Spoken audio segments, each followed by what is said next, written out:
Hi, welcome to the Witty Entrepreneur. I am Jennifer Bassman, the Witty Entrepreneur, or also known as the Witty Entrepreneur.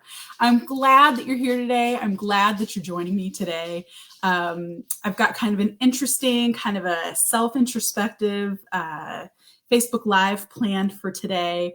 Not just for myself, but a little bit for you, because I think sometimes we have to look back in order to move forward, if that makes any sense. I think it makes a little bit of sense, but sometimes we have to look back, see how far we've come, to really appreciate how far we've come and where we need to go. So let's take a step back, take a deep breath, because I think for some of us, like myself, it is a little bit tough to look back and think about some things over and over and over again.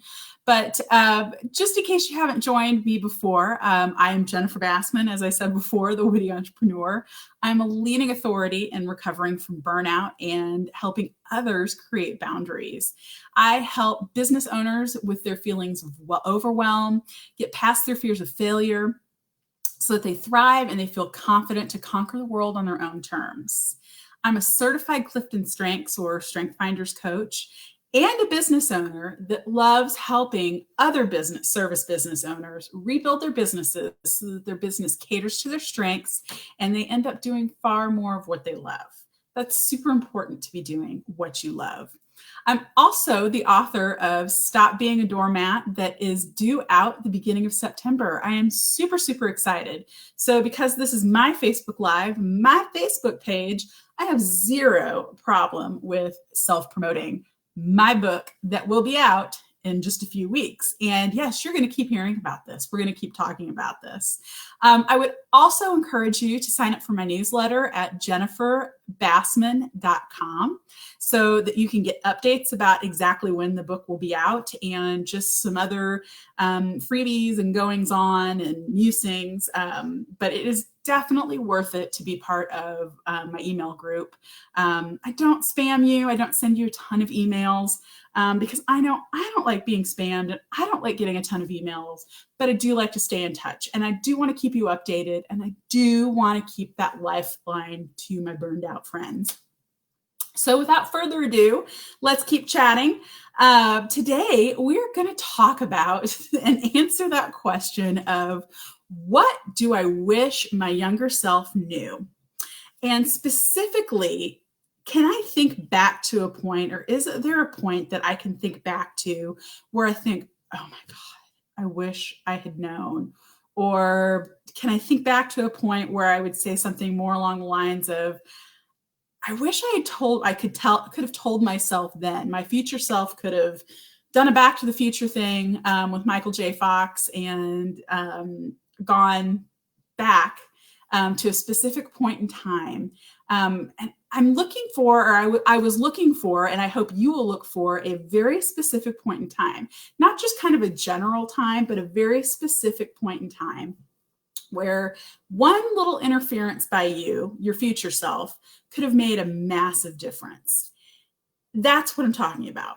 I'm not talking about reliving high school. I'm not talking about reliving prom, although I would relive college in a heartbeat if I was allowed to. In fact, I would go back to college and re-earn my bachelor's degrees. I had such a good time in college, but that's a whole other Facebook video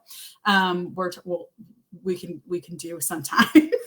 But yeah, there was a point in my life that I would definitely go back to, and I generally try not to tell, I generally try to tell others, not just myself, to leave the past in the past, not to dwell on the past, because dwelling on the past, we can't change it. And we spend an awful lot of energy thinking about it and playing this woulda, coulda, shoulda game.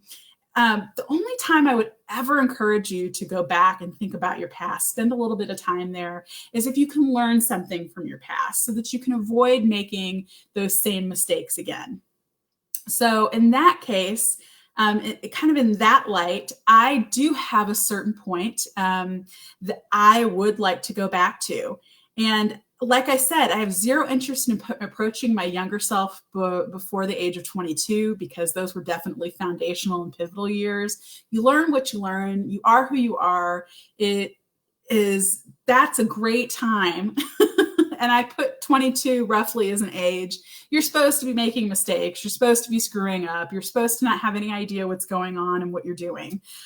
So I leave those years alone. Sure, I wish I knew some things then that would have made life a little bit easier, but I made it out okay. I did all right. But there is a moment in time that I want to go back to, that I would love to go back to, I should say, to give myself a little bit of advice. Would my younger self have listened to me? Would my younger self have listened to advice? I don't know. Maybe I would have. Maybe I wouldn't have. I'm leaning towards wouldn't have, but that isn't part of this exercise. This version of me was very headstrong. She felt like she had to know it all, couldn't say the words, I don't know, or I'm not sure. Couldn't admit to weakness or didn't feel like she could ask for help. She had to put up a really tough front. And I was about 27 years old, and I was about to open up my first brick and mortar business. I had a private pet sitting business prior to this, but it wasn't the same. It didn't have the overhead. It didn't have employees. It didn't have a multi-million-dollar loan attached to it. There were lots of different pressures that were associated with this business, this brick and mortar business that I was opening up within, about a year of that age.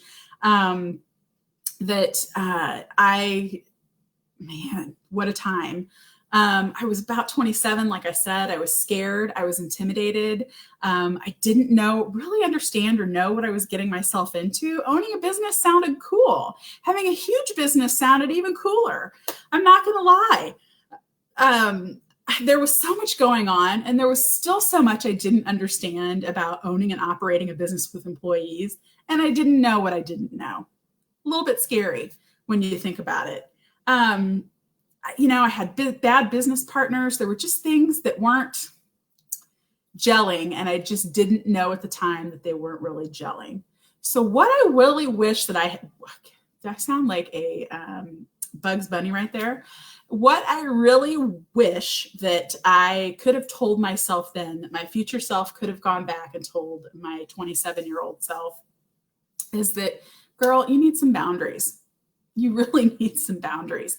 If you don't create those boundaries, you're going to burn out, and you're going to burn out hard, and it's going to take you years to recover from it.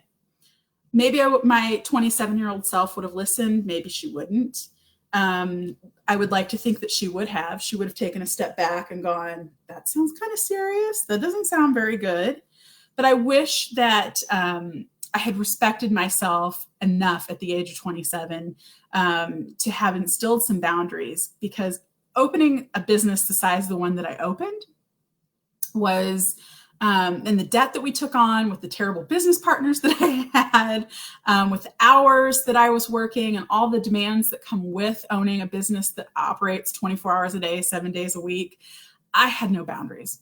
Not only did I not have enough business experience to match what I was doing, which I'm going to tell you doesn't matter. I don't really care about that part. I don't care about the lack of experience, because I think the best experience is getting the experience, and being smart enough to recognize that. But the boundaries, I had nothing to protect me. I didn't protect myself, and that's what boundaries do. I didn't know many people. I should say I don't know many people now that when they open a business, that they take themselves into consideration along with the business, their needs, their wants, the kind of lifestyle that they want to have. When you're opening a business, you're just thinking about the business. You just want to get it open. You just want it to make money, and you just want it to be successful. You aren't thinking, oh my gosh, I'd really like Saturdays off, and I'd like to be able to go get drinks with my friends once in a while. Those things don't really occur to a lot of entrepreneurs. They aren't factored in or considered important, which is actually pretty stinking scary. Because you've got to take care of your business's greatest asset, which is you. Or me. In my case, in my business, I needed to take care of the business's best asset. That was me. And ever everything, as you're running that business, it becomes about the business. It's your main focus. And if I had some boundaries, I would have put myself first and the business second. So along those same lines, in light of that same advice to my 27-year-old self of what would I have done differently, what would I advise to that person, I would also talk about the specific boundaries that I lacked. So what boundaries did I lack at that point? I lacked respect for myself and my health, both physical and mental. Because you're 27, you're young, you're going to live forever. Woo, right? I mean, that's kind of what you're thinking at that point. You're not thinking about your heart health. You're not thinking about your mental health. The worst that, you feel like could happen to you at that point is you might get the flu or you might get a cold. But God, I was naive then. That was just really short-sighted thinking. The other boundaries that I lacked was respect for my time. I also lacked the boundaries. Another boundary I lacked was an appreciation of what I brought to the table: the talent, the skill set, the personality, the love, the passion. I didn't have boundaries for those things to protect those things. And the last boundary, and probably the most important boundary in all that, is knowing when and how to say no. So what difference would having those boundaries have made at that point in my life? Oof. Major difference. Without sounding too cliche, it would have been the difference between night and day. But having those boundaries or having boundaries would have guided me towards many better, smarter decisions. Like what was worth worrying about or who was worth worrying about. I spent a lot of time worrying. When you are scared and when you're fearful, you spend a lot of time worrying about the very things that you fear. So yeah, would have really helped back then. I would have made a better boss if I had had clear, defined boundaries that I was confident in. My employees wouldn't have questioned my decisions because they could see at the time, I'm pretty sure they could see that I was questioning my own decisions. They probably still would have questioned me, but I'm just saying that there would have been a stronger line of demarcation in terms of decision making. I would have seemed more confident, and I would have probably treated them better and appreciated them more because I was more confident in my decision making and in what I was doing. My time would have been better managed. That would be another difference that boundaries would have made.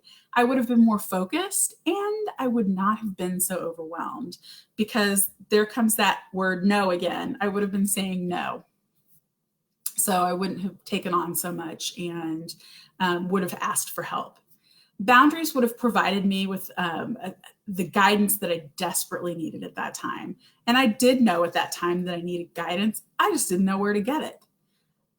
Also didn't know exactly what kind of guidance I needed at that point. So now that I know better, I definitely do better. As I said at the very beginning of this thing, that it's okay to look back as long as you can learn from your mistakes. The dangerous part that people get into when they start thinking about the past and reliving, going through the past, is they relive the past and they don't learn from their mistakes. They ruminate on things that they can't change. So I would tell you to be very, very careful doing this exercise, because you're just looking for lessons. You're just looking, just like we tell people with history, learn from history, learn the lessons of history, because boundaries are for me, were a big part of the solution that would have made life better, that would have made life more manageable. And it took me years of suffering and going through burnout to figure out how I got myself into that mode and what I needed to do to get myself out of burnout, and also what to do to keep myself from going back. That is equally important. That's the learning part from history, not going back and remaking those mistakes. So now that I have boundaries, I know what I can and can't do, what I should or shouldn't do, and absolutely who I should say yes to and who I should say no to. What would you tell yourself? What point in your life can you pinpoint a time? Can you pinpoint even a specific moment, a turning point in your past where you made a pivotal decision that changed your life, that challenged your life, for the better or for the worse? It can be both a positive or a negative thing. But what advice would you turn back and give to your younger self? Super curious, want to hear other people's stories, because I learn from them. Other people learn from them. And I think more importantly, you learn from them. So definitely, by all means, leave a comment. Tell me your story. You can also email me at jennifer@jenniferbassman.com. Would love to hear from you. But I appreciate your time today, and I appreciate you listening to my story and my lessons and how I learned that boundaries were really important. Have a great day, y'all.